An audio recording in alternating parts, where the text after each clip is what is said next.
Hello friend, welcome to this channel. तो आज हम पढ़ेंगे कि ड्रग जो हम लेते हैं उससे सिर्फ हमको ही नहीं और हमारे बॉडी को ही नहीं, आउटर साइड सोशल को भी डिस्टर्ब होती है, हमारे घर में रहने वाले फैमिली को और हमारे बॉडी को कितना हद बार हार्म होता है, कितना नुकसानदायक है, आज हम ये पढ़ेंगे। तो ये हमारे जो कि यूनिवर्सिटी में शॉर्ट क्वेश्चन और लॉन्ग क्वेश्चन में भी कभी कभार पूछा जाते हैं। शॉर्ट क्वेश्चन में तो पूछाते ही और कभी कभार लॉन्ग क्वेश्चन में भी आ जाते हैं। तो आज हम देखेंगे कि drug obsess, addiction and depending upon prevention, बहुत ज़्यादा ड्रग के ऊपर डिपेंड हो जाने से क्या असर होता है, हम ये देखते हैं। Introduction. Drug abuse is a major public health and जो कि पब्लिक हेल्थ है जिन सोशल प्रॉब्लम क्रिएट करता है affecting individual, family and community world. Then it refer to the daily persist harmful use, जो कि डेली खाना चाहता है, जो कि हार्मफुल है, जो हम डेली लेते हैं। Psychotic substance which lead to the physiology, psychologic, social, economic, concept, सब पे हमारा इफेक्ट पड़ता है। देन नेक्स्ट है हमारा साइकोटिक सब्सटेंस में include alcohol, tobacco, opiates, cannabis, cocaine, amphetamine and sedative. Drug abuse affect all age group and gender, psychonomic status. तो starting due to curiosity मतलब जो फर्स्ट टाइम ट्राई करते हैं, जो कभी लिए नहीं होते लेकिन फर्स्ट टाइम ट्राई करते हैं, वो होते हैं क्यूरियोसिटी पर pressure at the desire for the experiment. सिर्फ एक्सपेरिमेंट एक बार चेक करने के लिए वो लेते हैं। ये डोंट वरी, ये मेरे भाई की लड़की है, उसने कर दिया है, सो सॉरी। देन हमारा आता है definition of term drug cat. A drug is any chemical substance which when the ingest, inhale, injective और absorb in the body alter normal physiological, biological and psychological function can be disturb. Drug can be therapeutic और non therapeutic हो सकता है। Example antibiotic, alcoholic.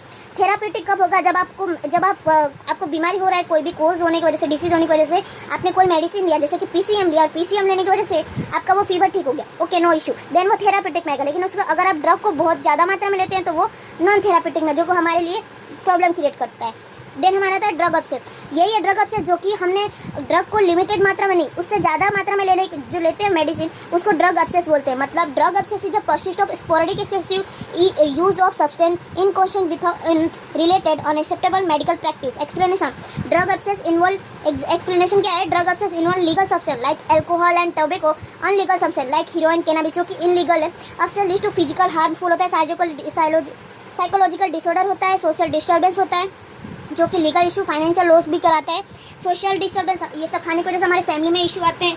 Then legal issue तो है, जो कि हमारा सरकार भी मना करता है। फाइनेंशियली लॉस होता है, पैसे की लॉस हो जाता है। Example repeated binge drinking lead to the liver disease, जो कि ज़्यादा ड्रिंक करने की वजह से हमारा लीवर खराब होता है। देन हम देखते हैं ड्रग एडिक्शन। ड्रग एडिक्शन हम किसको बोलेंगे? जो कि प्रॉपर हमारे ड्रग के ऊपर, जो अगर कोई पर्सन है जो प्रॉपर ड्रग के ऊपर डिपेंड हो गया है कि नहीं मुझे तो चाहिए ही चाहिए, मतलब ड्रिंक है, जो कि उसको ऐसा हो गया कि नहीं मुझे चाहिए ही चाहिए, अगर ड्रिंक नहीं मिला तो मैं कर लूँगा, वो करूँगा, एक्सपेजेड। तो drug addiction is a chronic replacing disorder, chronic compulsive drug sinking is used deposit harmful physical, psychological and social consequence होता है। Explanation. Addiction represent a loss of control, जो कि ज़्यादा ड्रिंक करने की वजह से लॉस ऑफ कंट्रोल कर देता है। ड्रग कौन से करते हैं? क्रेविंग, टॉलरेंस एंड कंपल्सिव, उसको चाहिए ही चाहिए और वो उसके बिना टॉलरेंस नहीं कर सकता, एंड कंपल्सिव यूज।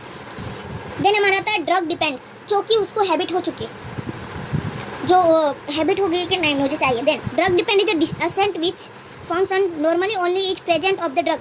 मतलब कुछ ऐसे भी लोग होते हैं जो कि मैं ये ड्रग लूँगा तो ही नॉर्मल रहूँगा, मतलब ड्रिंक करूँगा तो ही मैं ठीक रहूँगा, मैंने यार ड्रिंक नहीं लिया तो नहीं अच्छा रहूँगा, नहीं मुझे चाहिए, लत लग जाती है। ऐसे लोग जो कि ड्रग डिपेंडिंग में आते हैं।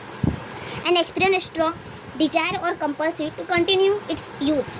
टाइप्स। साइकोलॉजिकल जो डिपेंड रहते हैं उनको इमोशनल होने लगते हैं, अगर नहीं मिलता है तो मेंटली डिस्टर्ब हो जाते हैं, क्रेविंग हो जाता है उनको।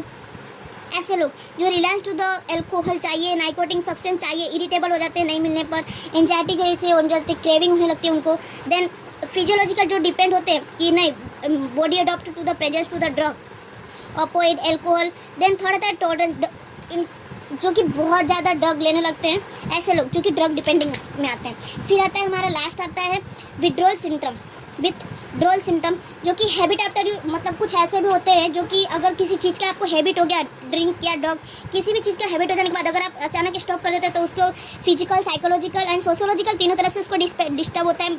अगर आप नहीं देंगे तो अजीब से हरकतें करने लगेगा। Then withdrawal symptom is a cluster of physiological, psychological and behaviourism symptom, जो कि उसके बिहेवियर में चेंज आने लगता है, साइकोलॉजिकल एंड फिजियोलॉजिकल डिस्टर्ब होने लगता है। दैट ऑक्यूर में ना depend individual adapt stop reduce the intake of drug, जो कि स्टॉप करने से हमको उसके बिहेवियर में चेंज साइकोलॉजिकल में एंड फिजियोलॉजिकल। अचानक आप डिस्टर्ब करते तो उसमें और भी प्रॉब्लम क्रिएट हो जाती है, इसलिए हमको अचानक नहीं, धीरे धीरे करके उसके में ड्रग बंद करना चाहिए, उसको मेडिसिन देना चाहिए, तब वो कंट्रोल होगा। अगर आप डायरेक्ट बंद कराते तो क्या क्या देखने को मिलता है? साइकोलॉजी में anxiety, irritability, restless, depress, insomnia देखने को मिलता है। और साइकोलॉजी फिजियोलॉजी में tremor, sweating, palpation, nausea, vomiting, diarrhoea, cramps देखने को मिलता है। अनसॉल्वेड कॉम्प्लेक्स बहुत ही सीवियर कॉम्प्लेक्शन है, सीजन, हेलुसिनेशन, डिलेरियम, जो कि वाइब्रेट, बॉडी वाइब्रेट होने लगता है, ये सब देखने को मिलते हैं। Thank you. अगर आपको मेरा लेक्चर पसंद आया तो सब्सक्राइब एंड लाइक जरूर करें। Thank you.